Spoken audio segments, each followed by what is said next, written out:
안녕하세요. 더집부동산입니다. 안녕하세요, 송프로님. 오늘은 어떤 내용을 알려주실 건가요? 네, 오늘은 전세 임차인들이 많이 궁금해하시는 전세권 설정과 확정일자에 대해서 비교 설명해 드리도록 하겠습니다.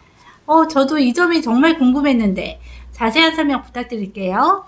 네, 그럼 지금부터 전세권 설정과 확정일자에 대해서 기본 설명 및 비교 설명을 해드리도록 하겠습니다. 먼저 전세권이란 전세금을 지급하고 타인의 부동산을 일정 기간 그 용도에 따라 사용 수익한 후 그 부동산을 반환하고 전세금의 반환을 받을 권리를 의미합니다.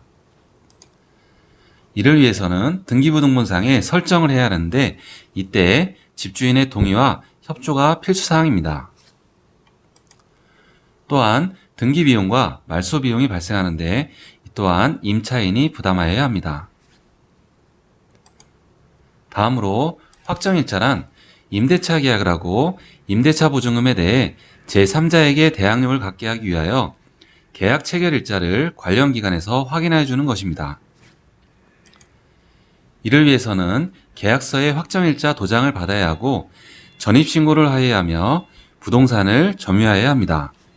그럼 이 세 가지 요건을 전부 충족해야 효력이 발생하는 건가요? 네, 그렇습니다. 이 세 가지를 모두 충족한 시점이 효력 발생 시점입니다. 다음으로 전세권 설정과 확정일자에 대해서 비교 설명해 드리도록 하겠습니다. 먼저 임대인 동의 분야입니다. 전세권 설정은 임대인의 동의가 필수이며 확정일자는 동의 없이 도장을 받으면 됩니다. 다음으로 소요비용은 전세권 설정 시에는 전세금의 0.2%를 곱한 금액과 법무사 수수료 등이 더해진 금액이 비용이 발생하고 확정일자는 600원의 비용만 발생하면 됩니다. 그럼 전세가 1억 원일 때 얼마 정도의 비용이 발생할까요?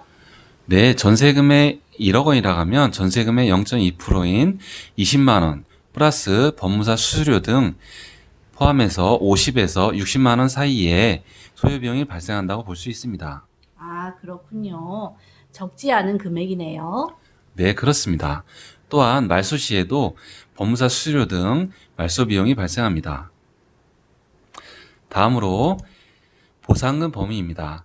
건물이 경락되어 경매로 낙찰되었을 때에는 전세권 설정 시에는 건물에 대한 낙찰 금액에 대해서만 보상금을 받을 수가 있고 확정일자를 받았을 때에는 건물과 토지의 낙찰 가격에 대해서 모두 보상을 받을 수가 있습니다. 전세권 설정 시에는 토지와 건물이 따로 등기되어 있는 단독주택의 경우에 건물에 대해 설정했을 때는 건물에 대해서만 받을 수 있다는 의미이고 집합건물 같은 아파트 같은 경우에는 건물과 토지의 낙찰 금액에 대해서 모두 받을 수가 있습니다. 다음으로 전입신고는 전세권 설정 시에는 전입신고를 필요로 하지 않으며 확정일자 시에는 전입신고는 필수 요소입니다. 다음으로 전전세는 전세권 설정 시에는 전전세가 가능하고 확정일자 받았을 때는 전전세가 불가합니다. 그러나 전세권 설정 시에도 특약으로 약정 시에는 전전세가 불가하게 할 수 있으며 확정일자를 받았을 때에도 집주인의 동의 시에는 전전세가 가능할 수 있습니다. 다음으로 효력 발생 시기입니다. 전세권 설정 시에는 설정 당일에 효력이 발생하고 점유를 하지 않아도 효력은 유지가 됩니다. 확정일자를 받았을 때는 다음날 0시 기준으로 효력이 발생합니다. 다음으로 전세금을 돌려받지 못했을 때의 청구 절차입니다. 전세권을 설정했을 때는 소송 없이 직접 경매 신청이 가능하고 확정일자를 받았을 때는 소송을 통해서 경매 신청이 가능합니다.